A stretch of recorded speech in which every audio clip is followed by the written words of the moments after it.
Good morning. I am delighted to be here, and David, thank you very much for that introduction. It is a great honor for me to have been invited to speak to y'all. It's usually easier to be an expert the further you get from home. And now that I'm back home, it's not clear that I'm an expert, because people remember me. I just saw Jim LeMaster from law school, and he said, "You always sit in the back of the room, and I had to help you get through law school." The further away you get, it's easier to tell the story. As y'all know, I grew up here. I owe a lot to the education system in Kentucky. It prepared me well. It prepared me to leave the state and spend a decade practicing law in Washington and being in business for many years. I believe, as I look forward, that there's going to be a great transformation in the energy industry in this country. A great transformation with respect to the electric utility industry, and a great transformation in the auto industry. And the two are intertwined in the sense that as the power industry transforms, you're also going to see us move from oil and gasoline to electric vehicles. You're going to see a transition to a low-carbon world occur in this country over the next 50 to 75 years. I believe that Kentucky's economic future will be very bright. But we need to be taking action now to assure that that prediction is a reality. Actually, just a couple of months ago, we recently bid to acquire two of Kentucky's largest utilities.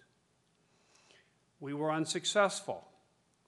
It's the third time I tried, because it's the only acquisition or merger that I can do that have the opportunity to serve both my mother and mother-in-law at the same time.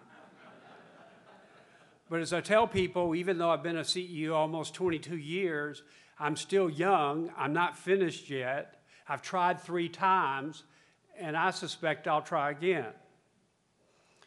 But even though we tried but failed, we have a significant presence here in the Bluegrass State.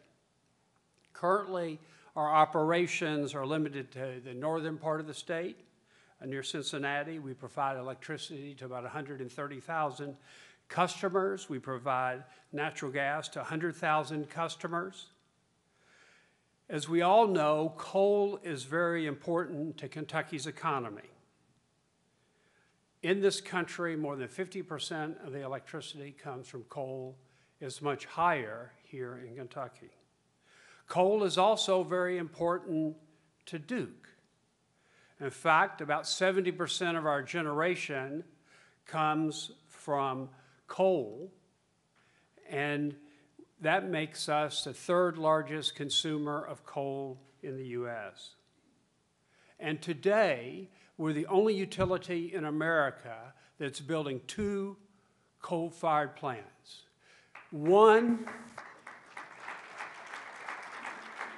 of those plants is in Edwardsport, Indiana. It's a coal gasification facility. It will be the world's largest coal gasification facility. It will be the cleanest coal plant in the world. It's 630 megawatts, and we plan to do some carbon capture and sequestration there, because if we are going to make this transition to a low-carbon world, we need to be able to take carbon out when we generate electricity burning coal. We're building a supercritical plant down in North Carolina, and most of our coal comes from Central App for that plant. But that is a commitment roughly of $5.5 billion we're making to the future of coal in this country. At the same time, if you look back, we've spent $5 billion retrofitting our coal plants in the last decade to reduce the emissions of sulfur dioxide, nitrogen oxide, as well as mercury. So we've invested almost $10 billion to make sure that coal is part of our future going forward. Because of our heavy reliance on coal, I've been deeply involved in the proposed climate legislation that's currently pending in Congress. Because I do believe that we need to shape that legislation in a way that makes sense for the future. We need to recognize the reality that we are moving to a low-carbon world. The issue is when, how, and can coal be part of that solution in the future? And I believe it can. I want to ensure that any legislation to control carbon clearly protects our customers in Kentucky, Indiana, Ohio, and the Carolinas. I also want to make sure that the legislation does not harm key coal-producing states such as Kentucky. The debates are heated at this moment.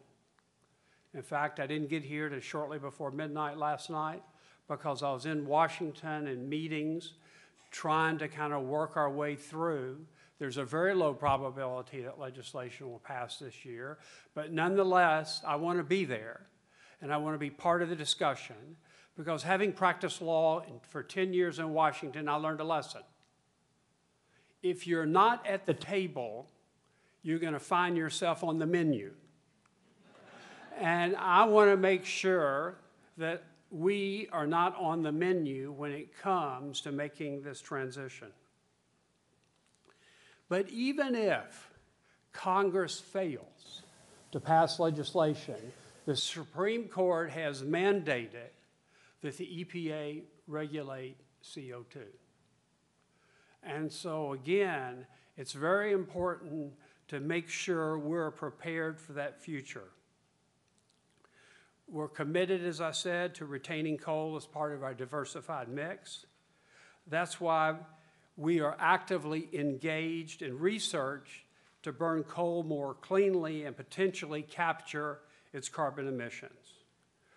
Right here in Kentucky, Duke Energy is conducting a major carbon capture and storage demonstration project at our East Bend coal-burning power plant in Boone County. And Duke Energy, in partnership with other Kentucky utilities, is also working with the University of Kentucky on a research project called the Kentucky Consortium for Carbon Storage. The energy-related work that the university and other major research institutions are undertaking is vital to our nation's economic future. We are also working closely with the largest coal consumer, the largest producer of electricity in China. In fact, we have 4 memorandums of understanding with major Chinese companies because they are scaling up their build of nuclear. They're building 21 nuclear plants. They, in the next 10 years, will build coal plants equal to twice the number of coal plants we have in the United States, and they are building advanced technologies.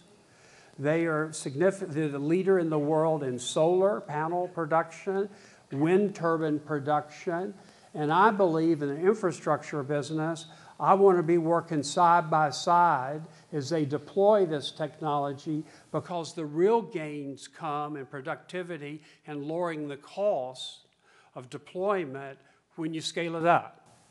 It's not just inventing it, it's what happens. Anybody that's ever been in the construction business or built power plants recognize it's not just the first generation, it's the second, and third, and fourth, and fifth, and they're going to be on the 5th or 6th generation of some of these major technologies. And I want to make sure we're there to learn, and we're sharing with them some things that help them advance their thinking. But I think it's critical long term that we have a strong relationship with them in order to assure that coal is going to be part of the future. Because like our company, where 70% of our electricity comes from coal, in China, 80% of their electricity comes